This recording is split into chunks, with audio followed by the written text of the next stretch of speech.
There it is, guys. So the god of Asphodel has been permanently vanquished. The first to fall, though, man is obviously kind of hanging on by a thread. I believe this is his dominion, so he's doing really well in that regard, which is helping me out a lot, because I think that's stopping Pangaea from probably coming after me.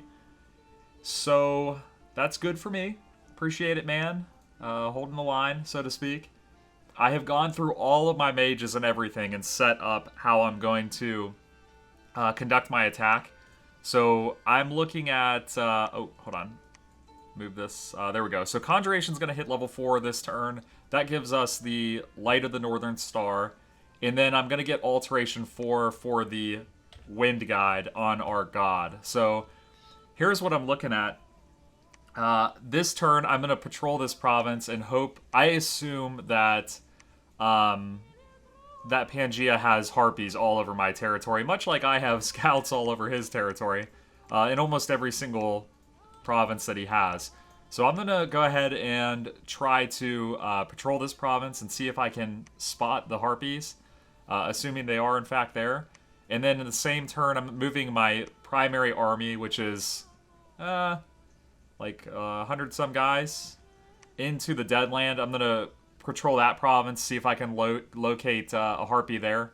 And then back into Arcoscephale. My goal there is to conceal my army's movement, though I don't know if it'll matter, because he could probably just fly another harpy in. But we're going to be moving out of our capital with 28 soldiers following Lanthalus. Lanthalus will be casting Wind Guide, and then probably just lightning bolts after the mist form. There's not really... I don't have Thunderstorm, or whatever the hell it's called, which is unfortunate, but I do have him with a Robe of Shadows and the Amulet of Anti-Magic, and I'm trying to get a helmet on him too. I'm looking at the, let's see, this thing, Helmet of Heroes, just to give +2 inspirational to our soldiers. It's 19 in protection, and it gives no additional encumbrance. So that, I think that'll be good for him. He does not have a helmet on right now, so I'm a little concerned about taking headshots if it happens to hit him in the head. Arrows, whatever it could be. As far as the mages go, we got basically a handful of different options. One are the people that are all level 1s, specifically with Earth and Fire 1, all going Magma Bolts. Boom, boom, boom, boom, boom, all the way across. This guy's kind of unique. He's got 1 in every path, but he's got 2 in water. So I set him up with Cold Bolt for the first 2 shots, because it's like 40 to 45 range, and then Magma Bolts as the enemy gets closer. This guy here, level 2 Astral. This one is debatable. I do have him set up for Starfires, which, not amazing damage, but it is an armor negating. So I'm thinking you do 5 plus your random D6 roll versus their D6 roll. So that's not too bad. But I might switch that out for maybe some astral spells, since I am looking to put up Light of the Northern Star. I haven't decided on my astrologers yet. Magma Bolts there. This guy has level 2 cold, but no fire, so he's going straight Cold Bolts. And then we got the only fire mage that we have casting Phoenix Power, followed by a set of fireballs. I did debate between that and Fire Bolt, which is a 1-person effect, but does more damage, and it has longer range. 2 precision, 1 precision. I think the area effect of the fireball still pays off there. At least I hope so. And then, like I said, our god will do Wind Guide, and then probably Mist Form, maybe aiming and Lightning Bolts, something like that. I do have some items. Herald Lances are going to go on to our soldiers. Excuse me. I have an Eye of Aiming. We're going to give that probably to the Fireball guy, if I had to guess. Ring of Frost, I don't know where that came from. And a Fire in a Jar, I kind of forgot I had. So maybe I'll give that to our... who was that guy? This guy right here. Maybe we'll give it to him. Have him cast a Fire Elemental, like right off the bat, after the Phoenix Power. I don't know. I'll look into that. The alternative would be to give it to a level 1 Fire Mage and use that gem to cast Phoenix Power so he could Fireball as well. That's pretty much it. I have a handful of guys here. You can see I added calm to their name because they didn't have very good spell options. Like, they have fire but no earth, so no magma bolts, or they have earth and 2 astral. So nothing too amazing there. These guys I would look to either communion or put them into the Light of the Northern Star to cast, well, these guys down here pretty much suck. But these 3 up here, level 2 astrals, would be level 3, which would mean they could put out a lot of stellar cascades, solar rays, mind burns, paralyze. But my thing is that they have really high magic resist, and I think those spells are not going to be very great against Pangaea. Starfires is not resistible by magic resistance, so that's kind of what I'm thinking. It's more damage. I'm basically relying on just a whole boatload of evocations with the wind guide to help them land where they need to land. So that's kind of the goal. That's my last update, I think, unless something major happens. I wasn't even going to do this turn just because not a lot happening, but we had the god of Asphodel passing. So I might skip a few turns here until we get into a position where we're ready to move. And yeah. I don't know, guys. It's going to be interesting. I think Pangaea, they have about 3 more provinces than me, so they're probably significantly stronger in terms of numbers. God knows what they have in my lands. They could have, like, hidden units. They must not be using the satyrs that or rebellers or whatever they're called, because I would be getting unrest if they were. But that's it, guys. All right, this is a battle at Man. It looks like Man has sallied out with a bunch of wolves and longbowmen. I think pretty much nothing left for Man to do, so don't blame him. I think Pangaea, they had said that they were fielding a whole bunch of satyrs to try to break down the walls. And it looks like a boatload of centaurs. So, pretty scary stuff. Not as many white centaurs as I would expect in this point in the game. But here's the situation, guys. Agartha has turned the tables on Satis. As you can see, they have taken the Great Wood. Pangaea communicated to me that there was a huge battle. Satis attacked Pangaea, or I'm sorry, Satis attacked Agartha and lost 304 units, and Agartha only lost 70. Now, I think I've said it already, this Agarthan player knows what he's doing, so we have talked with Pangaea, and I think we're in agreement that we are going to have to team up on him and try to fight. So that throws my whole plan of going in after Pangaea down the drain.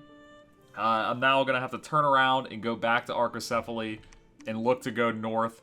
If Agartha gets this whole island, which I assume Satis's army was probably totally destroyed, then I don't see how we can stop him.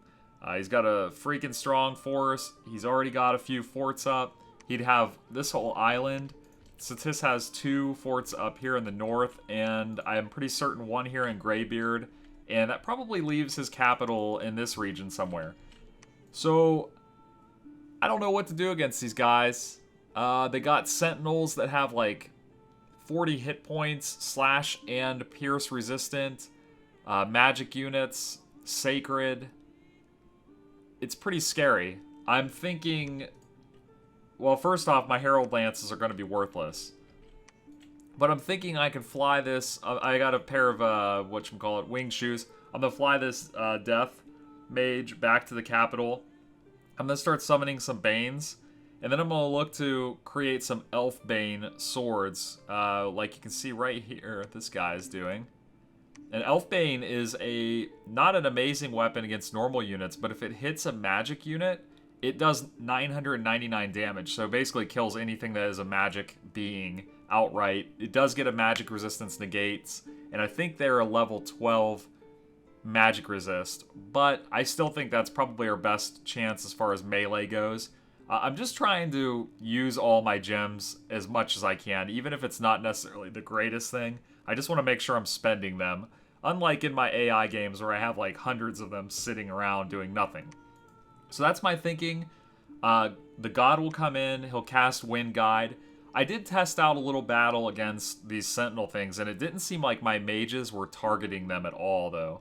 So that's kind of unfortunate, but I'm thinking Wind Guide, a bunch of evocations for the units behind the Sentinels. I guess he's running a big long line of them. And I think the elephants can push them around and maybe help, I don't know, our units surround them. Our spear units do nothing against these things. They were literally doing no damage whatsoever. You got 22 protection, and then you got pierce resistance. So there's like no breaking through that. I think the only option is magic, and spells that directly target magic beings. Are two options that I can come up with are control, which unfortunately costs an astral pearl per cast. Good God, I can't talk. Fatigue cost is 100. It is magic resistance, but it turns that unit against its own units. So basically, it gets turned to your side, and then it turns around and gets slaughtered. But hey, that's one unit down. The other option is level 6 enchantment, which we don't have any enchantment at all. Opposition is only 20 fatigue, and it just outright kills the magic being, again, with a magic resistance check. So that would be nice. I wish I had enchantment now. This has been a total mess, guys. I know it's been a mess. But it's not like we're fighting anyone, which is why I've been skipping turns, because there's just not a lot happening for me yet. So I'm going to gauge the situation, see what happens here. If I have time to go towards Enchantment 6, that would be great, but I don't see it happening, which is why I'm looking at Thaumaturgy also. I'm thinking with Paralyze, he's running a lot of those Shard Guards and Defenders of the Hall. So with all the astral magic we have, that's a boatload of Paralyze, and I'm thinking that neutralizes a huge portion of his army. So hopefully that'll work out. If not, I'll die. What can I say? I'm not in a great spot anyway. So this is like turn 25 or 26, somewhere in there. So I have skipped a few turns. Again, just not much happening. I really hope Rl'yeh doesn't attack me. Rl'yeh scares me. I wish they would go and, that's what we need to do, is enlist them to take the water provinces from Agartha. That would be really big. I might actually send him a message. Alright, I thought I'd check in, guys. It's been a few turns. Got a message from Agartha just talking about playing multiplayer games in general. Thaumaturgy completed level 4. Found this really nice looking magic site here with our god. The Desert of Sighs, 1 death, 1 air, and the Sorcerer of the Sands, which is a fire, air, earth, +1 in either of those, and death would be added in there. So, pretty nice looking unit, only 145 gold and slow to recruit. I'm going to build a lab there. We do have cheap labs, which is nice. So let's go ahead and get that done. I'm not sure if using my god for that's the best case scenario, but it would get it started next turn. So I was looking to move my god down here to Arcoscephale, and then I wanted to go into the Shatter Spine. I did not know this, but Rl'yeh did go AI. So I don't know if there's a message for that and I missed it, or there's just no indication whatsoever. But here's the thing.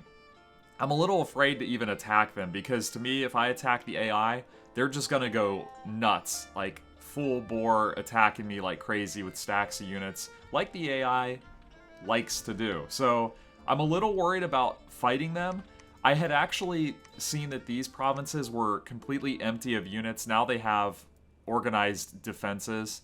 Before it literally just said free from enemy military units, same with this one. So I had built a stack of, 19 Shamblers, and given this commander a Shambler skin, and I was literally just going to go in here and try to take these water provinces while simultaneously attacking the Shatter Spine with our god and some mages. We do have some troops down here in this fort. Some Vinemen I've been building. I was kind of building them just as bodies to block attacks and things like that. But I don't know. I'm second-guessing myself there also. As you can see up here, Agartha pushing into Satis. I do have some scouts finally up here. I'm trying to get an eye on these fights so that we can watch them. Just because there's not much happening here in Arcoscephale. Put this guy on Preach. And it would be nice to see some of these battles. Now, I have it under... let's just say my little birds have told me that Satis does have a counter in their repertoire for these sentinels that Agartha is throwing at them. So I'm really hoping I catch this battle and get to see it. We'll see if I make it there in time in the next turn or two. I believe, I'm thinking Satis's castle, their capital, is right here in 77. That's my guess. Over here, we actually have eyes on Marignon, which is enormous, apparently. Look at that. All the way, all this land area. I'm trying to get scouts in that direction. As you can see, I've produced a boatload of scouts. I might even be spending too much. I'm not really certain. Got all these ones in Pangaea's lands. Looks like they have moved their army. Huh. To the west. I wonder if they're going for Marignon. They have a stalemate over here with Satis. I don't think Satis and Pangaea are hostile. I think that Pangaea is aware that these two are at war and is just basically letting them go at it. So we've sent some messages back and forth, and I think we're both fairly aware that we are not threats at this point in the game. So I'm willing to just leave my border exposed to him at this point. Hopefully he's thinking the same thing. But Marignon all the way down to here. Water provinces. Let's get this scout moving south. Like, hold on. Because why am I so confused with this map right now? Okay. Yeah, I guess I was seeing Bandar Log. Huh. They had that spot there. So Bandar Log about the same size as me. Maybe smaller. I'm not certain. And that's pretty much it from the strategic point of view. Our research is starting to plug along. We're over 300 per turn, and that's with some mages moving around the map. So I'm thinking, again, still concerned mostly about Agartha. Alteration, Astral, level 6 control, 1 Astral Pearl, armor negating, magic resistance negates. It turns a magical being against its owner. So that's a level 3 Astral spell. We have mages that start base Astral 3, which is really nice, our astrologers. We already got 4 of them. When they come into the battle, one of them casts Light of the Northern Star. It puts them at level 4 and 5, respectively. Now, all of a sudden, that fatigue's not so bad. I would still need Astral Pearls. I really wish I had Nature on a Water Mage so I could make Clam of Pearls, but I don't have it. I'm kind of curious if Satis would be willing to make them for me in exchange for something that might help them, but I haven't gotten that far. My only other alternative would be to empower one of my water mages to Nature 1, and I have no water gems either. Not a single water gem per turn. I'm only getting 1 earth, so the gems that I really want to see, I'm not getting. I'm not getting the fire, I'm not getting the water, and I'm not getting the earth. Of course, Astral, we're getting 6 per turn, which is pretty nice. So that's where we're at. Other research things. I think at this point I'm looking Alteration 6, Evocation 6 for the Mind Hunting, though I've never used it. I just know that it's considered a pretty powerful spell. And that's about it. I'm really not certain about Rl'yeh now. God, I would hate to attack them and then just get totally demolished by AI units. I mean, they have such good access to my coastal provinces, which is scary. But if I could get in the water, that would not be a bad thing. Man is now AI as well, so if we could get into any of those water provinces, it wouldn't be too bad. Okay, that's it for this turn. I don't know, guys. I don't know. I wish I had more stuff going on, but I'm just not in a position, I don't think, to really push any advantages. Alright guys, new developments. It looks like if this is anything that, I don't know, any indication of what's happened with Agartha and Satis, it looks to me like Satis crushed them. Because there's 440 units here. I think there was an army here, if I remember right, last turn for Agartha. Or maybe I'm making things up. But I'm certain Agartha had pushed in, and now we're showing just a huge force. I'm actually going to move this scout down here to the next province just to see. I was expecting, I don't know, I was expecting a battle at the capital. I wish I would have gotten a scout there in time. So let's go ahead, we'll pull this one back here too. See if we can get some eyes what's going on there.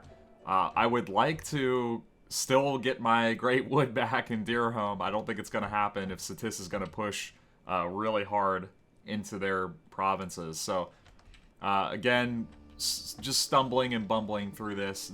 No clue what's going on. We got a lucky site here.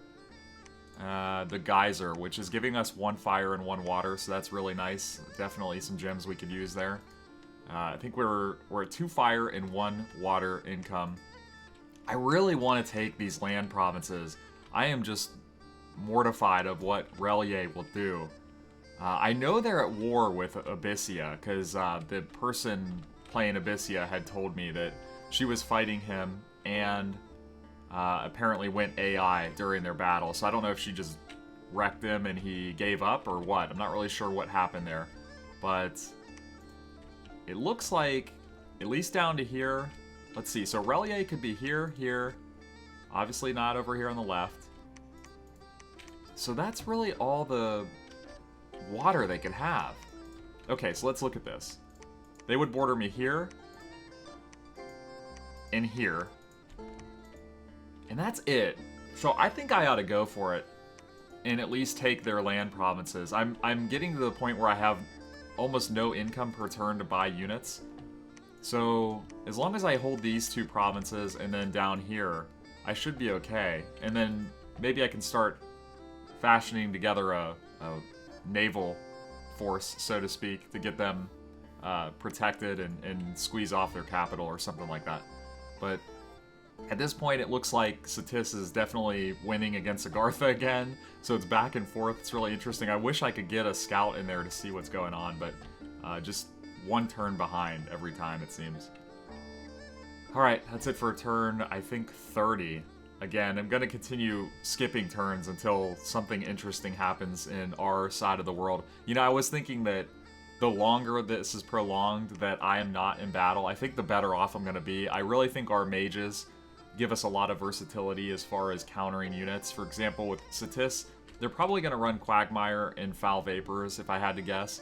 But if I can get my hands on a level 2 Nature Mage, I'm probably going to have to empower one of them. But if I get my hands on a level 2 Nature Mage, I can start making Thorn,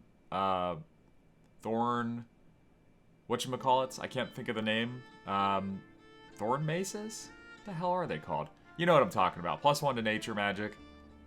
Then I can cast Poison Ward and give 5 protection poison to my whole army, essentially, by casting it a few times.